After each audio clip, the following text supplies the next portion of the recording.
하겠습니다.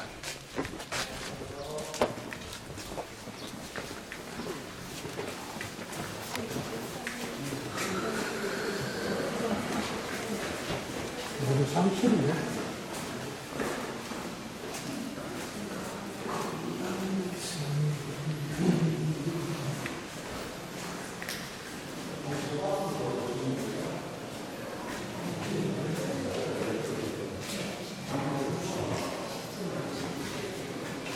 앞쪽으로 앉아주세요. 앞쪽으로 앉아주세요.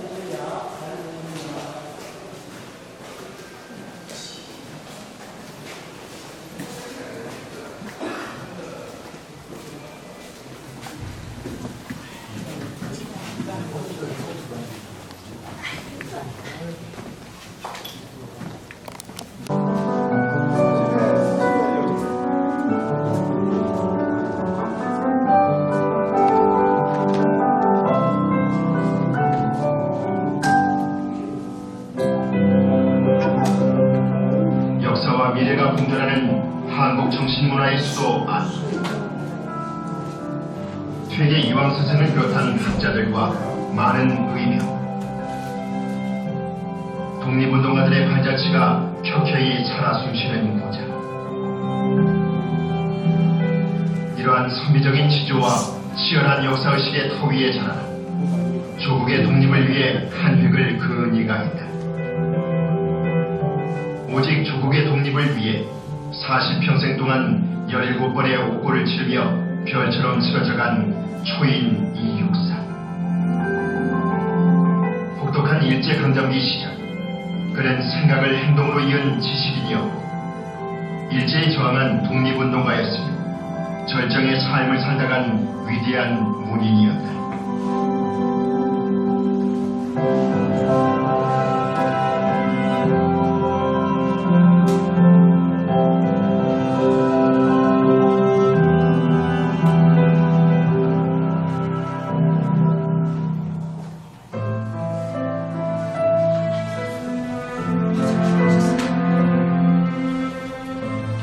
한 발자국이라도 물러서지 않으려는 내 길을 사랑하여.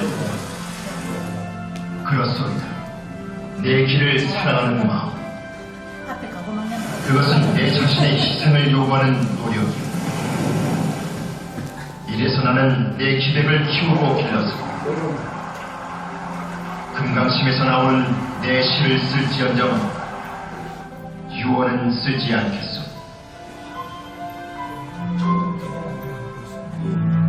낙동강이 굽이쳐 흐르는 경북 안동시 도산면 원천마을.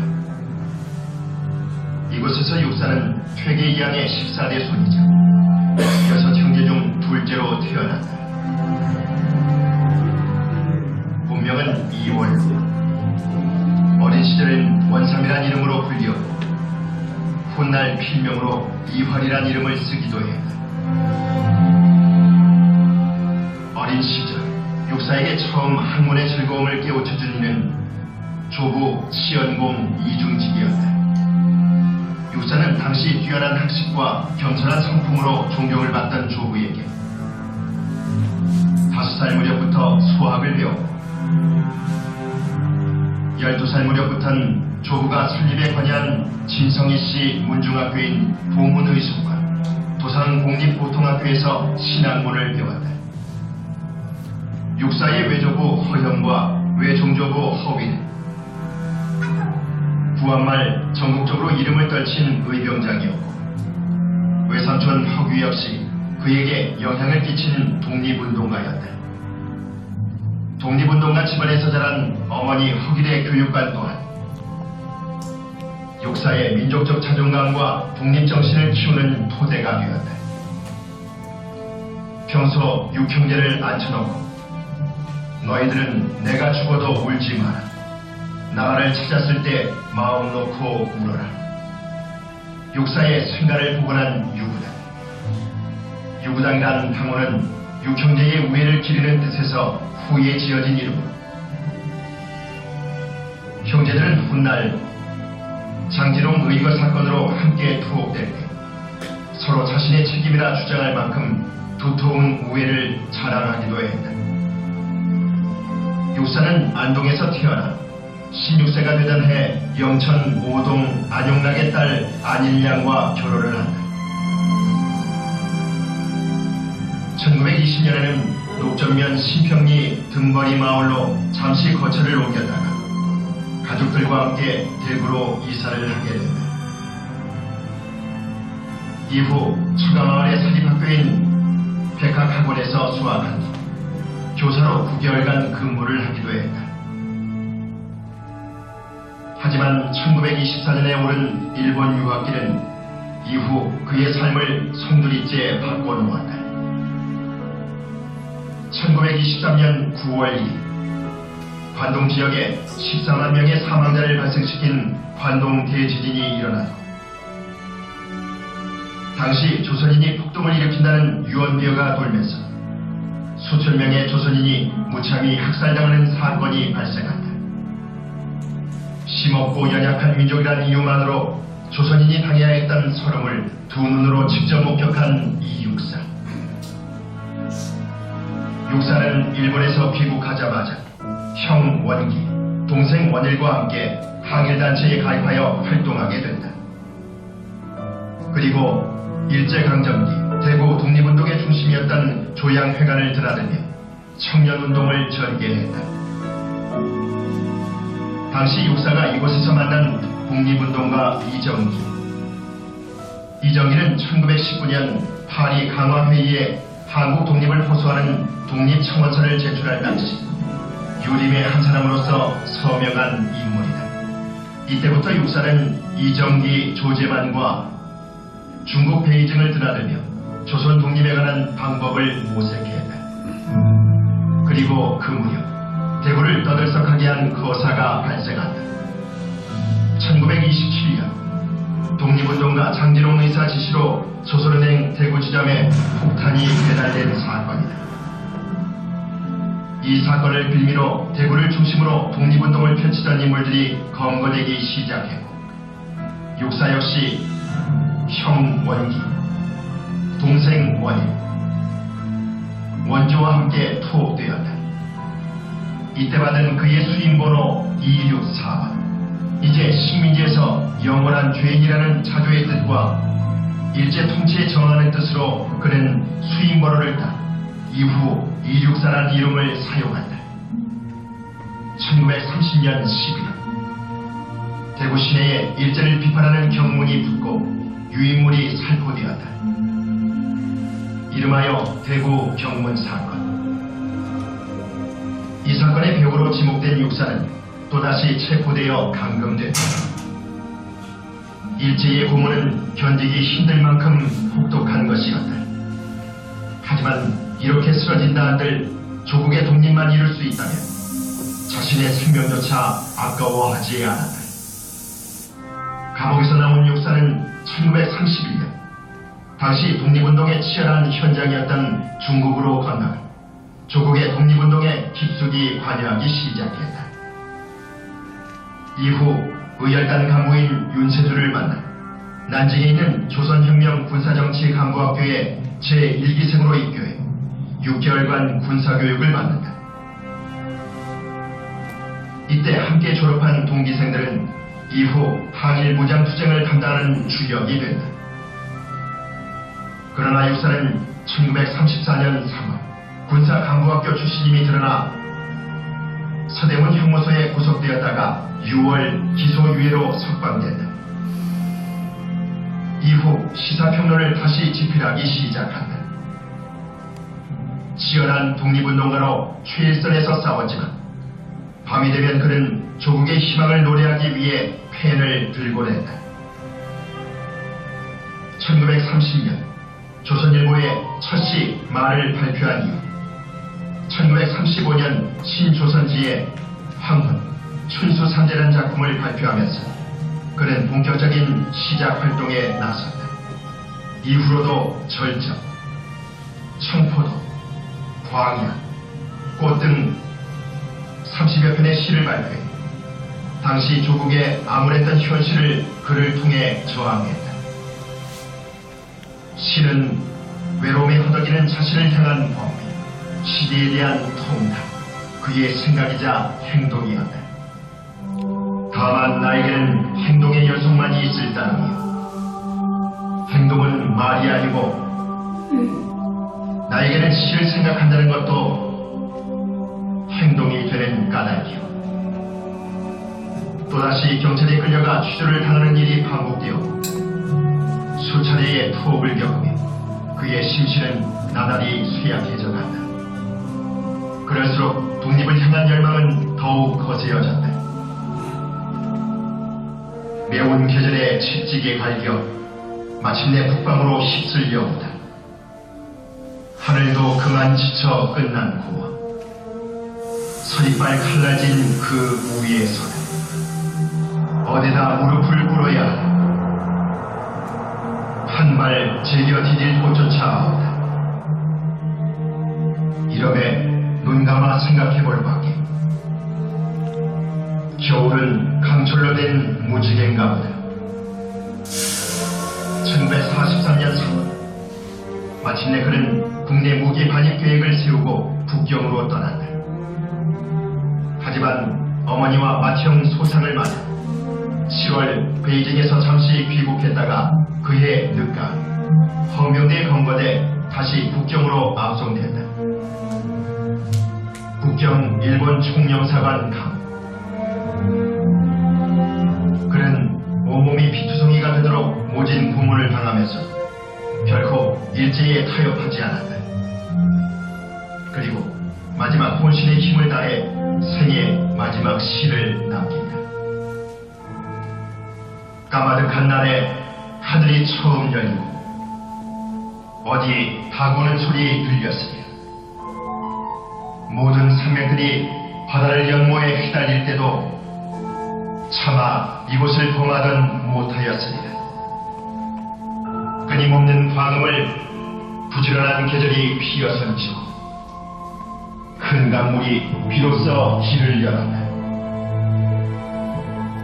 지금 누운 날이고 매울향기 홀로 아득하니 내 여기 가난한 노래의 시를 꾸려라. 다시 천고의 뒤에 백락하고 오는 초인이 있어 이 광야에서 목 놓아 부르게 하리라. 1944년 1월 16일 그는 광복을 한 해 앞두고 눈을 감지 못한 채 40년이란 짧은 생을 마감하였다. 하지만 그의 못다한 생은 어쩌면 이제와 절정을 이루고 있는지 모른다. 위에서 아래로 흐르는 물처럼 그는 시대에 타협하지 않고 생각이 흐르는 대로 양심이 말하는 대로 행동하는 시인이었다. 유수한 세월을 말없이 흘러온 강물처럼 이 암흑의 땅에 가난한 노래의 시를 뿌렸던 육사의 절개와 올곧은 정신, 오랜 세월 이 땅의 후손들에게 각인될 것이다.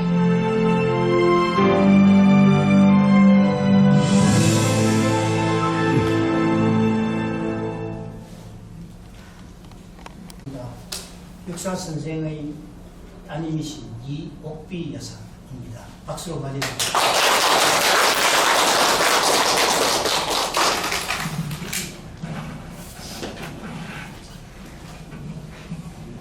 안녕하세요. 여러분 반갑습니다. 우리 문학관 찾아주셔서 대단히 감사하고요. 저는 2007년도부터 이곳에서 어릴 때 아버지가 돌아가셨잖아요. 저는 44살에 돌아가셨는데 우리나라 나이로는 4살이고 43살에 돌아가셨거든요. 제가 좀 이른 달에 태어나가지고 그래도 그 아버지가 가시기 전에 아버지가 하시던 일 이런 게 좀 기억나는 게 한 12가지는 기억이 납니다. 그리고 이제 다행스럽게도 제게는 어머니가 78세까지 같이 계셨기 때문에 아버지에 대한 이야기도 많이 들려주셨고요. 삼촌들이 유교전에는 삼촌들이 늘 한 달에 3번씩 내려오셔가 어머니를 위로차. 제가 서울에서 태어났는 명륜동에서 태어났는데 이제 어머니가 이제 혼자 이제 언니들은 아버지를 많이 접했잖아. 그게 아버지가 무서우셨냐고 그랬더니 아니야, 우리들에게는 굉장히 자상하신 분이라고 그런 이야기를 해주시더라고요.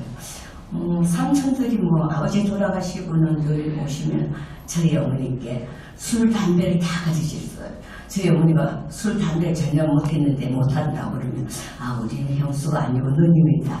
이렇게 이야기하시면서 술, 담배를 가르치셔서 삼촌들이 오시면 저희 어머니가 가양주를 잘 담그시거든요. 그러면 술을 대작할 정도로 저희 아버지 삼촌들과 막 같이 마시고 이랬던 저희들은 잠이 오면 그냥 어머니 무릎을 베고 잤던 기억이 나거든요.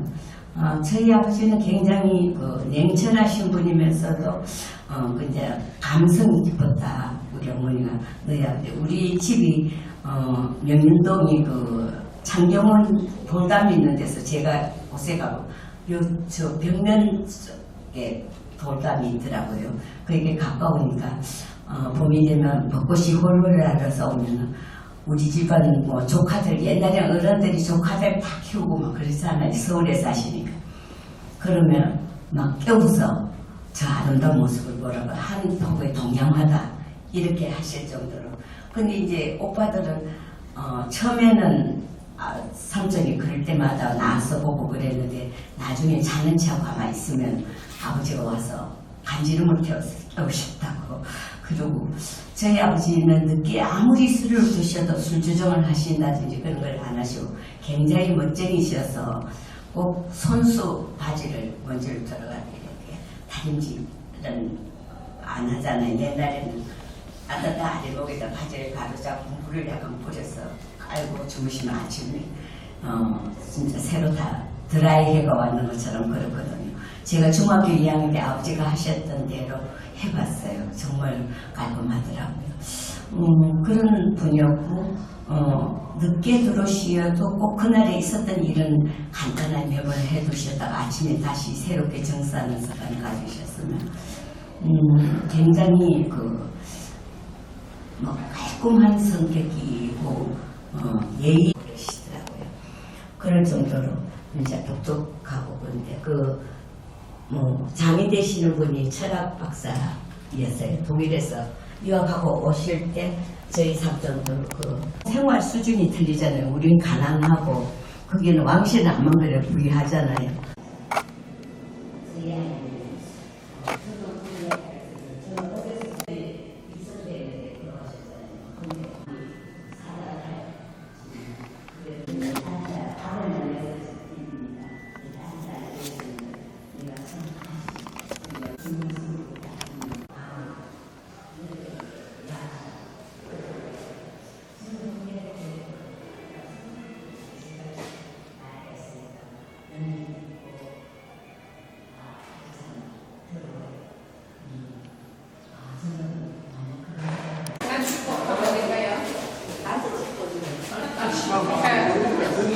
연도입니다. 17은 저기 아까 강야에서 부르리라 거기서 들으셨죠? 영국권 감옥에 투옥되셨다. 27은 첫 옥살이를 시작한 것이 1927년 대구 선행 폭발 사건 때문에 감옥에 투옥되셨다. 1930년에는 첫 시 제목이 뭐였죠? 발표하신 연도입니다. 1944년은 해방되기 1년 전에 홍문소 감옥에서 숨을 거두셨다. 숫자 17273044 올라가시겠습니다.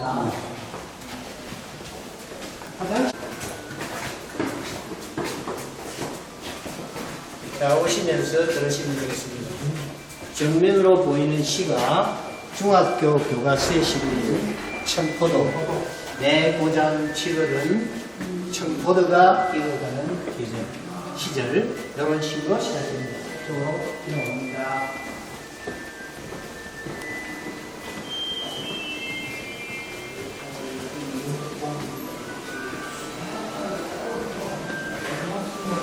자, 여러 가지 오른쪽, 왼쪽으로 눈을 돌리시면서 역사 선생과 관련된 내용들을 보시고 제일 그래도 이건 보고 가야 된다 하는 부분만 제가 설명을 드리도록 이쪽으로 이동하겠습니다.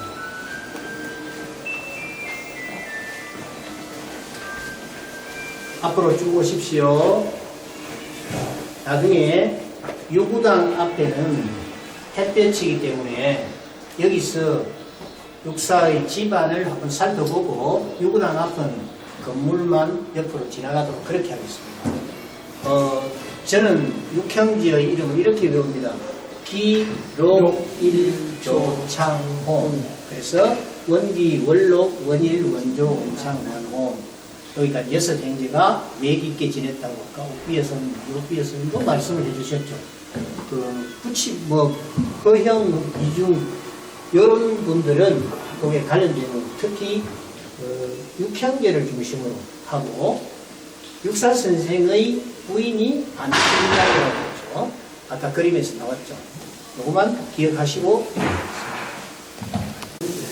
자, 이쪽으로 들어오십시오. 앞쪽으로. 육사 선생의 원명이 이원록이라고 하셨는데 거기서 현재 우리가 통용하고 있는 이 육사는 육사의 보다 육사라서 육사로 불리게 됐다. 중간에 여러 가지 다른 이름으로 불리기도 했다.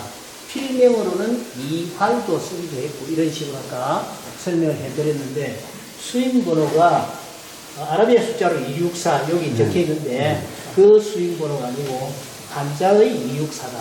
그래서 우리가 이야기하는 도가 264다. 이렇게 해서 이름이 264로 된 것으로 봅니다. 여기가 북카페로 지나서 이쪽으로 가겠습니다.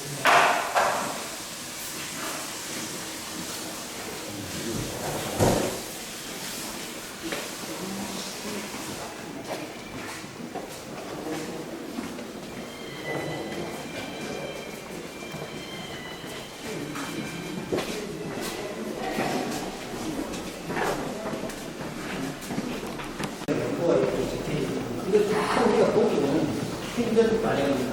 그냥 그걸 보시고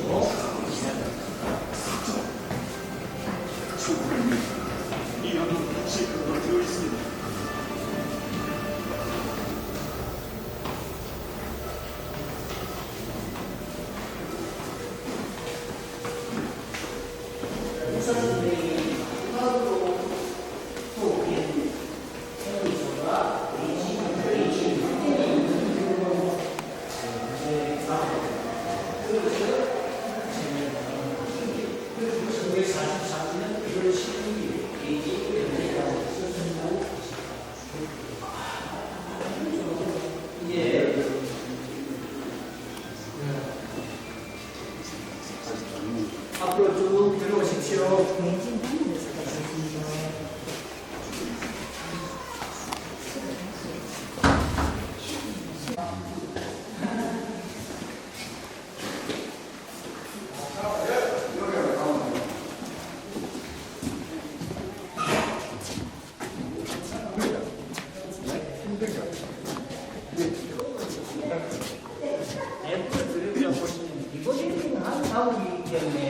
열체나 바닥이 실제로 왜 이렇게 씁니까? 네? 실제로 바닥 감옥이 이렇게 씁니까? 그냥 껍데기에다가 예, 그냥 칸만 질러놓은 거지. 네. 그 우리가 그냥 나쁜 말로 하면 짐승 같은 내용이니까 들어가고 싶으시고 들어가셔서 같이 보십시오. 한쪽 분위기로 자, 여기 화장실도 한번 들어가 보시고 안에 들어가 보십시오. 화장실하고 몇 시에 가자고? 자, 여기 의사로 들어가면 하나. 이 밧줄하고 그다음에 우리 발에 지금으로 치는 수갑인데 발목에 채우고 이거는 뭐 손목 채우고 이거는 둘러 씌워가지고 공분하고 하는 이런 것들이 여기 있는 것들은 깨끗한 거죠. 예, 거기는 뭐 피가 묻었는지 뭐가 묻었는지 모를 정도의 여러 기구들을 활용해서 여기 구멍이 눈구멍이 보는 거. 이걸 이름이 뭐라고 합니까? 예? 소 입에 떼는 것은 뭡니까? 잘 모르겠는데. 원수? 예. 예. 감옥에 한번 들어가 보셨죠? 예. 그 화장실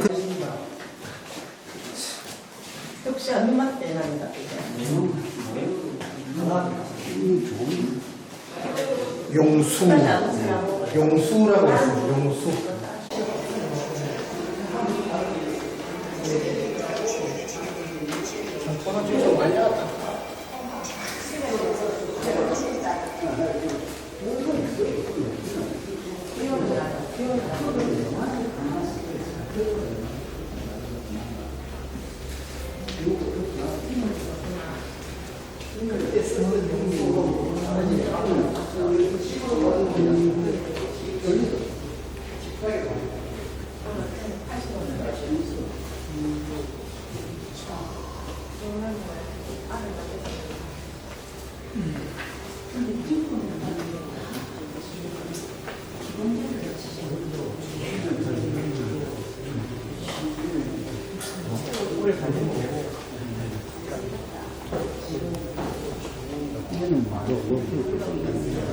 hun천입니다.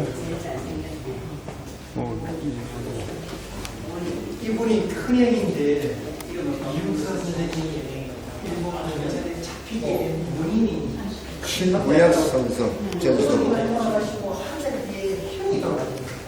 이 부분이 첫 제사를 지내기 위해서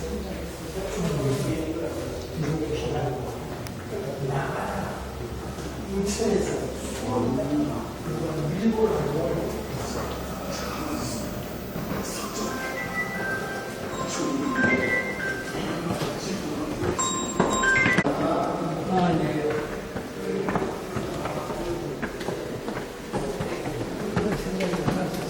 그 책자나 스탬프를 찍으시면 원래 이 찍어서 안에 들어가서 이 부분을 찾아야 됩니다.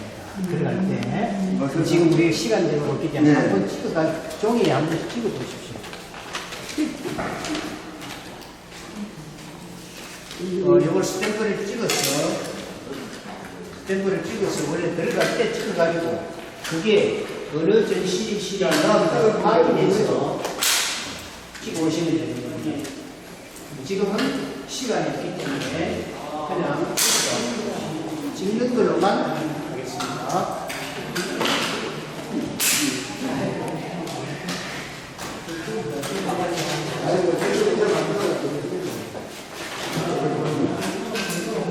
자, 우리 팀보다 훨씬 뒤에 떨어져 계시면 현관으로 나오시기 바랍니다. 검은 차 1264 쪽으로 올라갑니다. 여기다.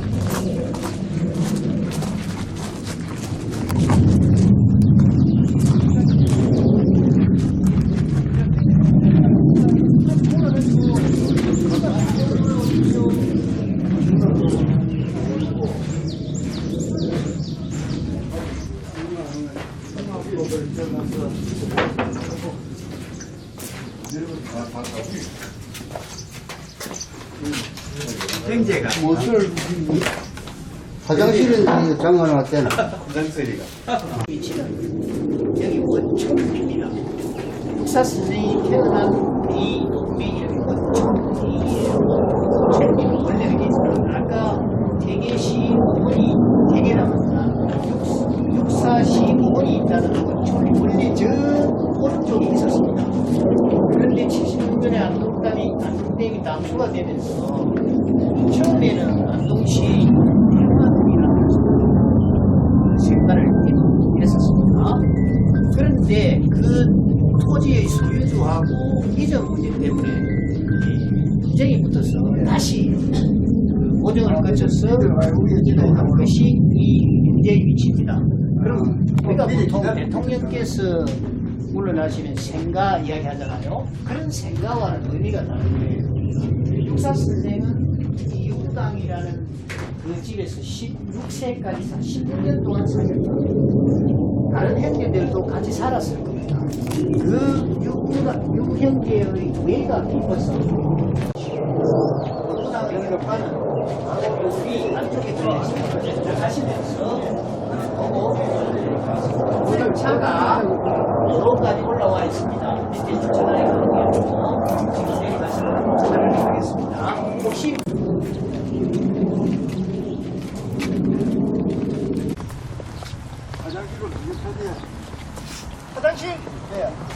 화장실 가시려고? 갔다가 가려고 해. 아, 그럼 화장실 저 위로 거기 가야 돼. 예, 예, 예. 안에 거기 가셔야 됩니다. 나 화장실.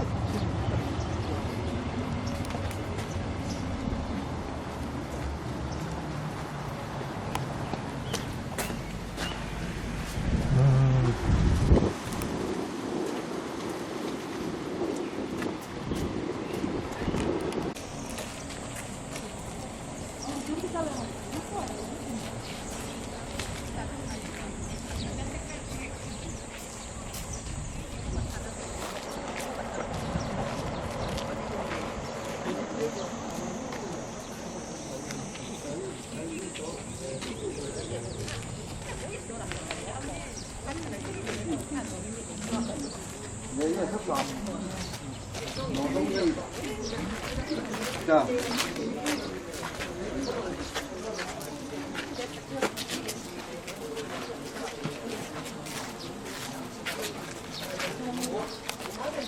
자, 스위치 한번 켜주세요.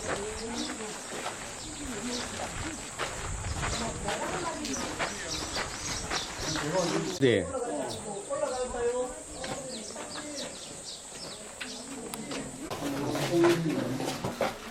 오. 바로 올라가셔서 앉으십시오.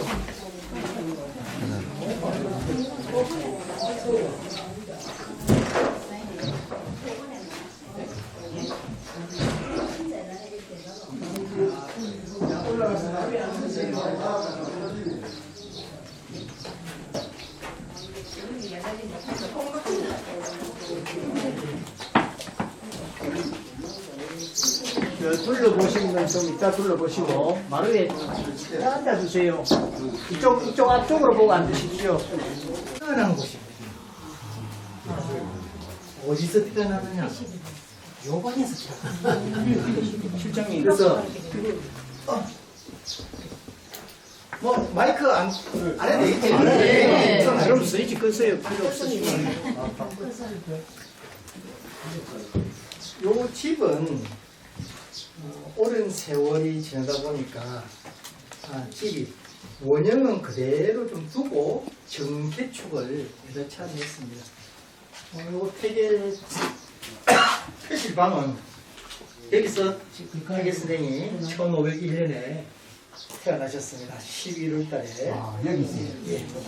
그래서 요 방을 태계 태실이라고 하는데 요즘 결혼을 앞둔 젊은 청춘 남녀들이 이 집에 자주 옵니다. 이유가 뭘까요? 이유가 다르네. 태계 같은 똑똑한 그런 아들을 저 방에 와서 내 옆에 한번 보면은 두 청춘 남자가 손을 잡고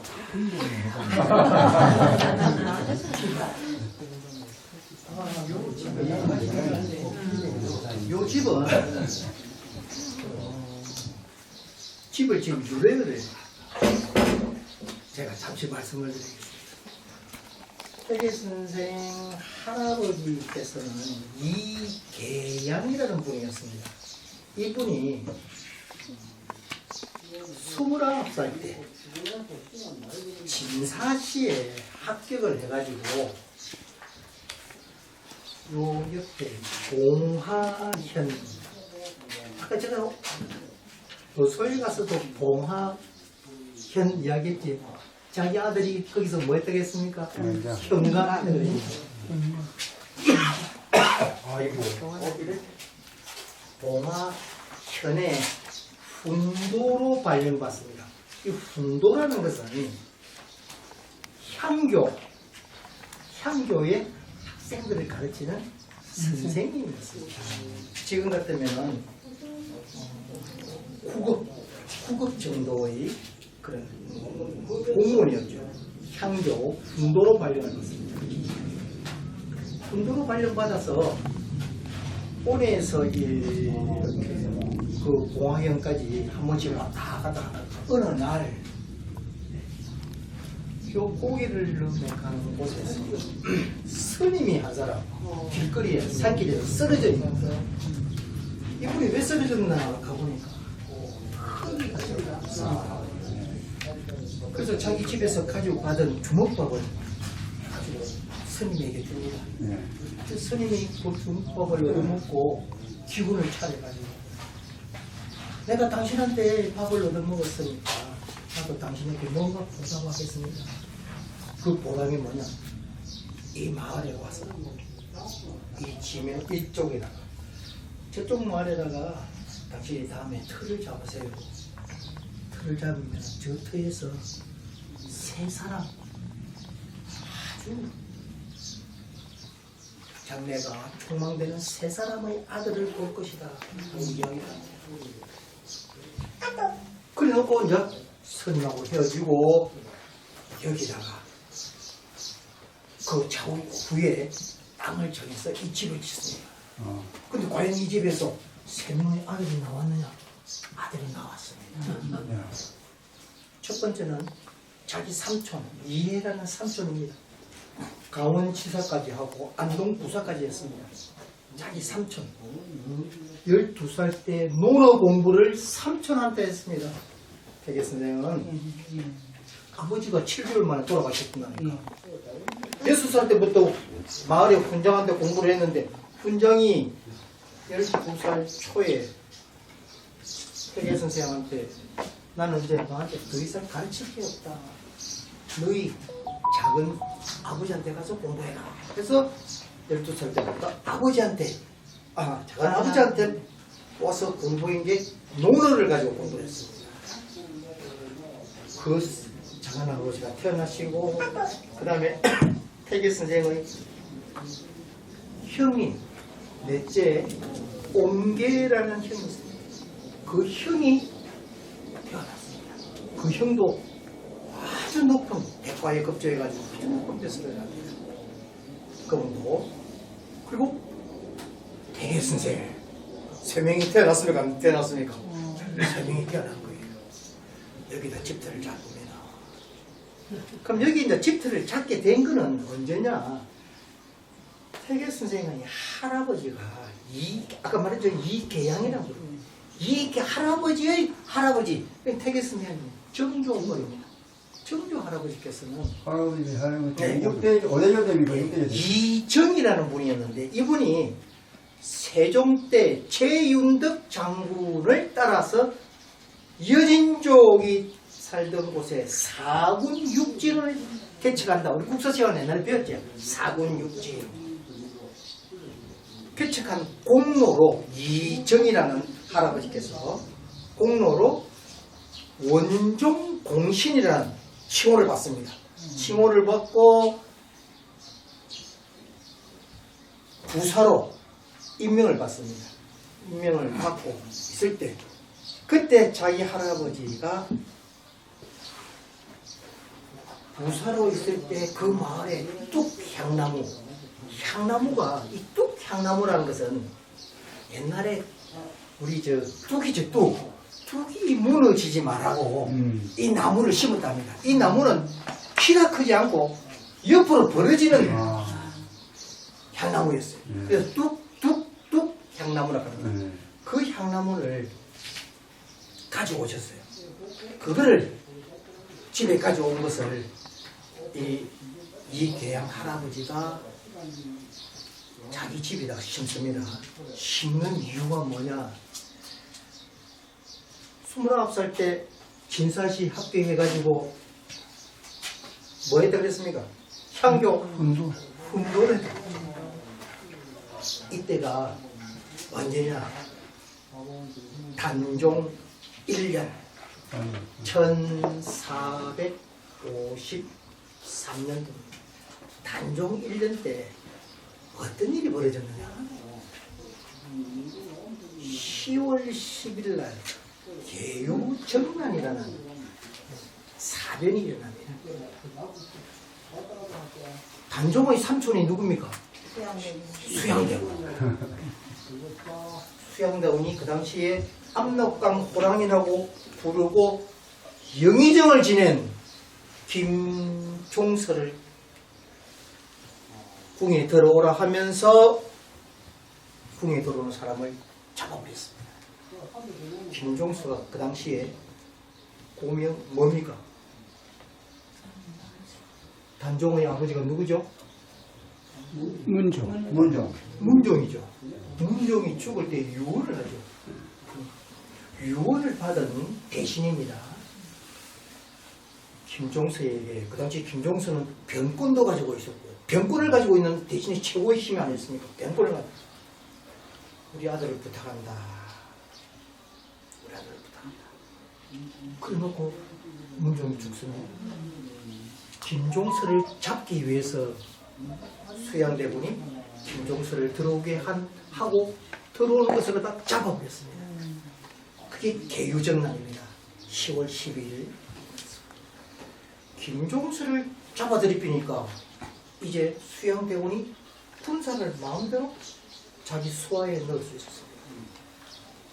그러다가 2년 뒤에 1455년에 단종을 저 강원도 영월 청령포로 피랑을 보내버립니다. 왕을 노상군이라고 군으로 격가시켜가지고 보내버립니다. 이 소식을 들은 태계 선생의 할아버지 이계양 할아버지 분노를 걷어차버립니다. 나는 두 임금을 모실 수 없다. 자기는 단종을 모셨지. 수양대군 당신은 내가 세조 당신은 내가 모실 수 없다. 불사이군. 나는 당신은 임금이라 생각하지 않는다. 그러면서 군도 자리를 꽉 차고 여기에 내려옵니다. 여기에 내려와서 집을 짓고 할아버지가 가지고 오신 뚝향나무를 이 집에다 심습니다. 그게 노송정. 뚝향나무가 노송정. 이 노송정을 자기 호로 삼으면서 이 집 당부를 노송정으로 정합니다. 그래서 이 노송정이라는 이 당부에는 불사이군, 충절이 들어있습니다. 두 임금을 모시지 않는다. 그래서 이 기계양 할아버지는 요 옆에 용두산 국망봉이라는 봉에 올라 거기다 단을 쌓아가지고 매월 음력으로 10보름과 금음때 두 차례 올라가서 강원도 영월 쪽으로 보고 망제를 제사를 지냈다고 합니다. 그만큼 충신이에요. 그래서 태계 선생의 할아버지께서는 그래도 일찍 돌아가셨습니다. 돌아가셔버렸습니다. 남은 사람이 누구예요? 어머니, 할머니 이렇게 남아 있었어요. 남자는 아버지도 40살에 돌아가십니다. 아버지 40살 때. 할아버지도 일찍 돌아가셨어요. 그럼 태계 선생은 누구의 영향을 받느냐? 어머니와 할머니의 영향을 받습니다. 사랑방 교육을 받아야 할 아들들이 아버지와 할아버지 교육을 받지 못하고 할머니의 무릎 교육을 받습니다. 할머니는 태계를 올바른 방향으로 교육을 시킵니다. 할아버지의 그 충절을 항상 심어줬습니다. 어머니는 글자도 모릅니다. 어머니가 옛날 조선시대에 있는 여인들은 시집가서 집안일만 하면 되지 글 공부를 시키지 않았습니다. 어머니 춘천 박씨는 부잣집 딸이었습니다. 아버지도 높은 벼슬을 하신 분이죠. 태계 선생은 외할아버지죠. 외할아버지는 높은 벼슬에 부잣집 딸인데도 불구하고 어머니는 글자를 몰랐어요. 어머니도 33살 때 과부가 되어버렸습니다. 33살 때. 그 밑에 6남 1녀가 있었습니다. 6남. 근데 큰아들은 장가를 갔어요. 나머지를 이 어머니가 33살 먹는 어머니가 33살에 무슨 애를 그래 나왔나? 좀 의문이 들지. 태계 선생 아버지는 결혼을 2번 했습니다. 첫 번째 결혼해서 2남 1녀가 났습니다. 그런데 그 부인이 돌아가셔버렸어요. 태계 선생하고 비슷한 기구한 운명을 가졌어 아버지도. 그래서 아버지께서 이 소원이 돌아가시기 전에 내 6 아들 중에 내가 하고 싶은 학문 연구와 제자들을 가르치는 학생들을 가르치는 사람이 한 사람이라도 나왔으면 좋겠다라는 말을 늘 하셨어요. 그러니까 어머니가 그 이야기를 듣고 태계가 그걸 받아들이죠. 자기 학문 연구와 제자들을 계산서당, 도산서당 우리 그 가르쳤습니다. 학생들을 가르쳤습니다. 그래서 태계 선생은 어릴 때부터 어머니와 할머니의 영향을 많이 받았습니다. 할머니는 93세까지 어제 배웠죠. 사시다 그랬죠. 사시고 할머니의 영향을